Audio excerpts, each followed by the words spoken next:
Hey folks, Sandy from Sandy's Guitars here, and I got a fun one for you today. So, as promised last time, I'm going to teach you three different strumming techniques. These three techniques that I've picked out, I genuinely think they are the best foundation because I believe that every other strumming technique really is just kind of building off of these three, okay? It is vital that you learn how to do these and learn them automatically, okay? So I'm going to be focusing a lot on the sound hole, my right hand, okay? Now, it doesn't necessarily matter which chords you pick to practice these strumming patterns, okay? That said, pick any of the chords that I've taught in the past few lessons, and if you missed those lessons, please check the description. All my previous lessons will be right in there. You can check those out, okay? Pick any of those open chords to use, and you'll be fine, all right? So let's start with the first one, and I'm going to kind of mix two concepts in here. It's what's called downstrokes, okay? And they're arguably the simplest. So like here, I'm making a G chord, and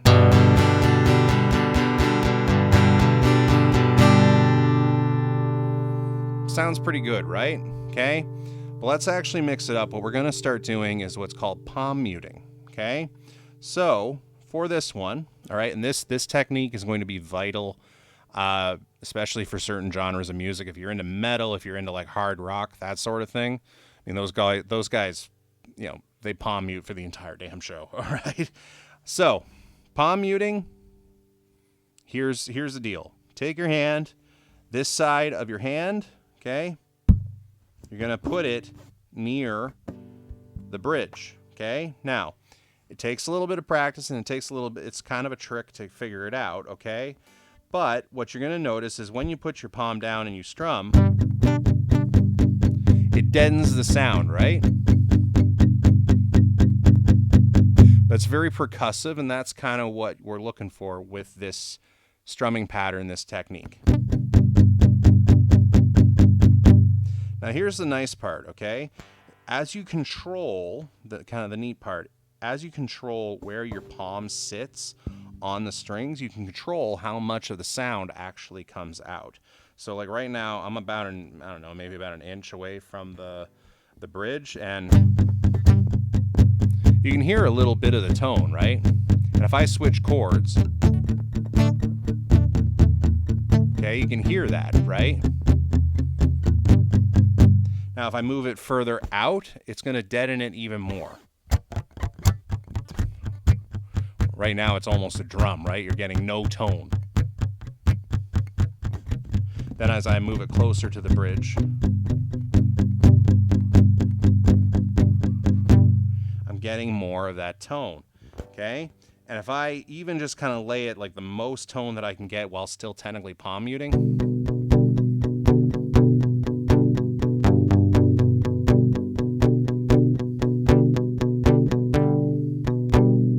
it takes some practice to figure out with your guitar, your specific guitar, okay? But generally speaking, like what you're aiming for is probably about right around the first inch or so away from the bridge, okay? But again, it really does depend on what you're looking for, okay? And where it gets really kind of neat is as you build up practice, as you get better at it, is you can control when you kind of lift your palm up and let a little bit of that tone out, all right? So like,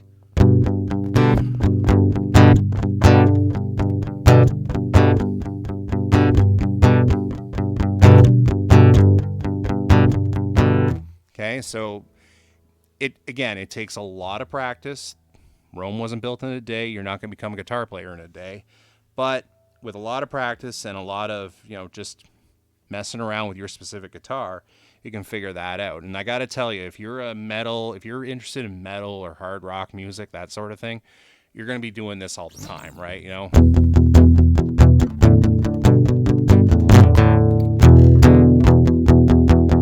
Messed that up the first time. Let's do it again.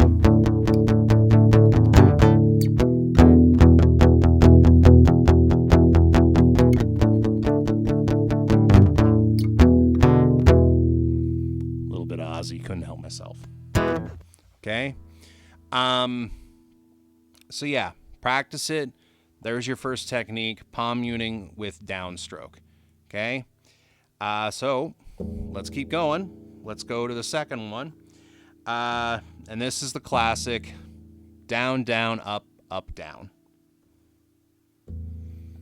There's no fancy name for it. We're just going to go down, down, up, up, down. Okay? So make a chord. Down, down, up, up, down. Down, down, up, up, down. Down, up, down. So when I was first learning to do this, I actually would do this right in front of the TV and actually practice that way.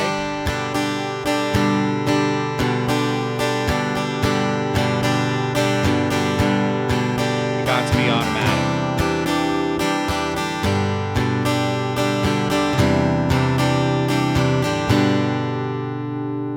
So once again, we're going down, down, up, up, down, down, down, up, up, down, down, down, up, up, down, down, up, down. It really is just a muscle memory thing. You practice it a whole lot and you'll figure it out that way, okay? Yeah, there's really no secret here, guys. It's just time and effort put into learning something. But yeah, a couple of things that I've noticed with guitar players when they're trying to practice this technique, okay, or this strumming pattern, is they tend to get very rigid and they start using like their whole arm, right? So it's going down, down, up, up, down. Loosey-goosey, okay? Loosen up your hand. You don't have to be that stiff, all right? You're going to exhaust your arm. It's not going to be a good time, okay? So you're nice and casual, laid over the strings, okay? I like to do it right over the sound hole. That gets kind of the loudest tone out of an acoustic guitar.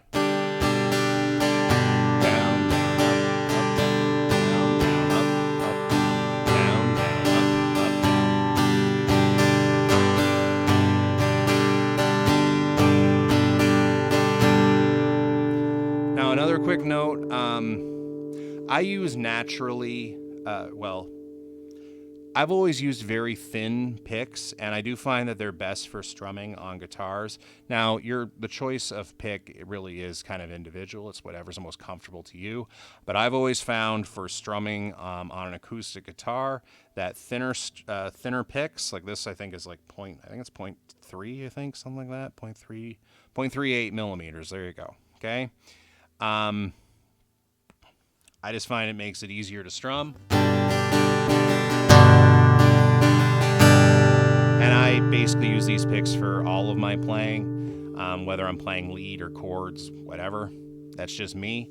I would suggest, try out a bunch of different picks, see which one you like, which was the most comfortable for you, and just go from there, okay? But generally speaking, thinner picks tend to be better for strumming.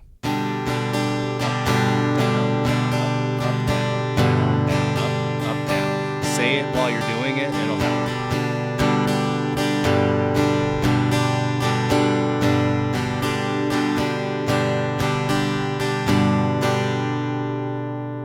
Sounds great, right? Okay, so the final strumming pattern that I'm going to teach you, and this is probably not the proper name for it, but I've always just called it boom chicka. Okay, we're gonna boom chicka, all right? And it's this.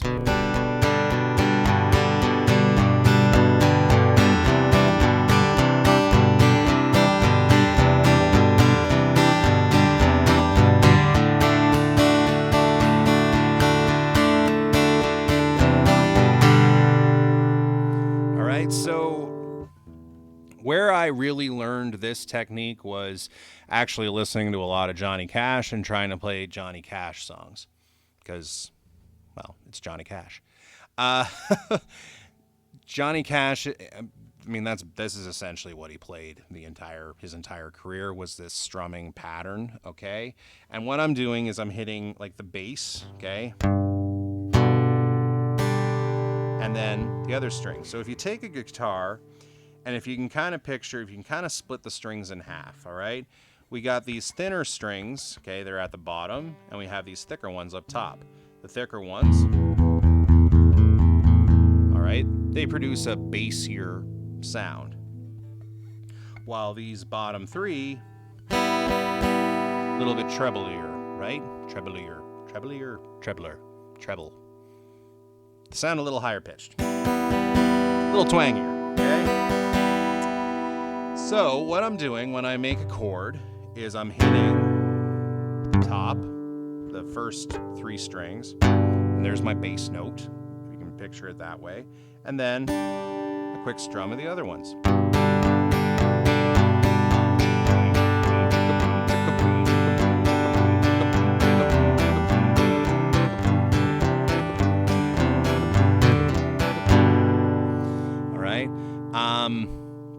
Like another song that uses this stuff, this strumming pattern pretty much the entire time, except for when they're doing some downstrokes, would be Bad Moon Rising, right? You know, downstroke.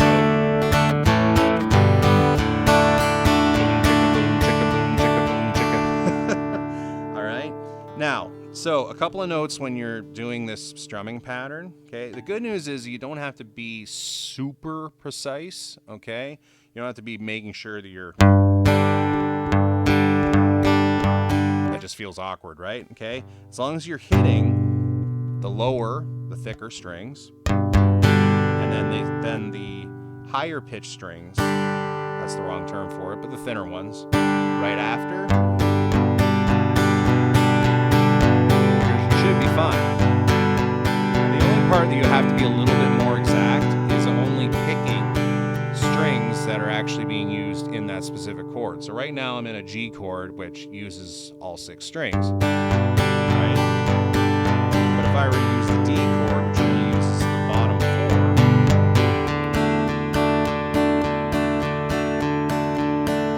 you notice I'm not hitting the E or the A string. And then back to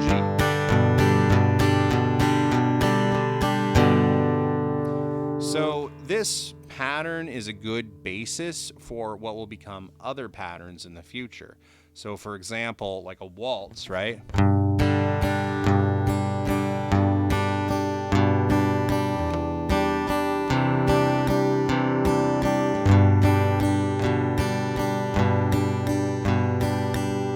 Okay.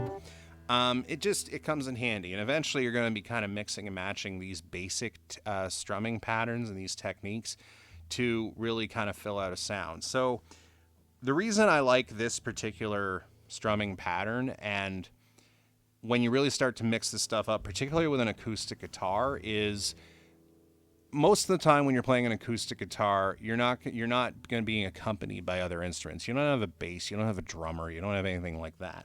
So by incorporating various strumming techniques and strumming patterns, you can really kind of fill out the sound, okay? So for a good example, and like with Johnny Cash, the trick with Johnny Cash, think of a train. That is how his songs are played. They sound like a train. All right. Chugga, chugga, chugga, chugga, chugga, chugga, chugga, chugga. Honestly, if you kind of use that, it works for some reason. All right, but by incorporating palm mutes, this kind of strumming pattern where I'm hitting bass notes, all right, and, you know, just other rhythmic things, I can really fill out a sound, you know?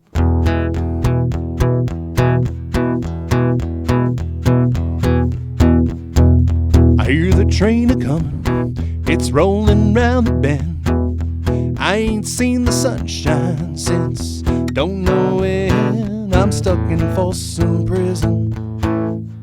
You get the idea, okay? So that's probably going to be another video where I can talk about, you know, how to really fill out your sound when you're only playing an acoustic guitar and acoustic gigs, that sort of thing. Anyway, so those are the 3 patterns that I wanted to go over, all right? Downstrokes with palm mute. All right? Down, down, up, up, down. Can't mess that one up.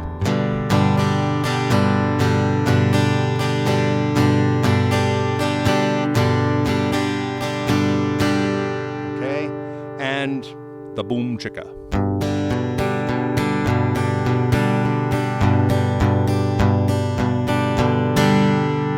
So work on those, start incorporating those into your practice, and use those, like, use them, and like, you gotta, practice your open chords with them, the chords that I've already went over in this series of lessons, okay? And you're going to quickly learn how to kind of switch between chords on the right notes during the strumming pattern where it feels natural, okay?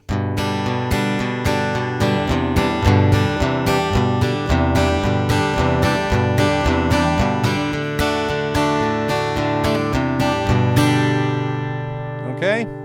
Anyway, that is Sandy from Sandy's Guitars. Strumming patterns, your basics. Thanks for watching. I hope you've learned something. Please like and subscribe. And as always, I'm on all the other social medias. I'm on Facebook, TikTok, Twitter, and Instagram. Please like and subscribe, and I'll catch you next time. Take care.